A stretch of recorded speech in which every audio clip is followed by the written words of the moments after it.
Hello everybody, welcome back. Today as well we have got you another video. In this video I'll show you how you can simply go ahead change date in Etihad Airways. But before that, please do make sure to like our video, subscribe our channel, and yes, without any further delay we will simply start our video.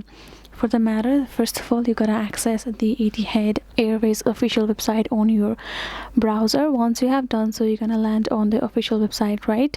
Afterwards, you're simply gonna go ahead, tap on this manage option given on top. In this section, you're gonna find this manage your booking, and here you can say view or change your bookings option.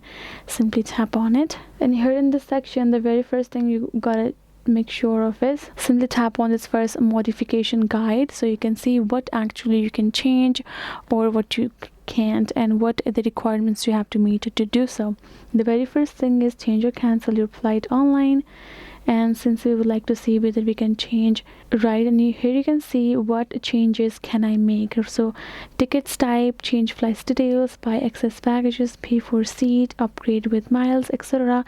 And here you can see booking with travel insurance you cannot, and reward flight guest seat you cannot, and multi-city bookings you cannot do, but other services are allowed for you to do so.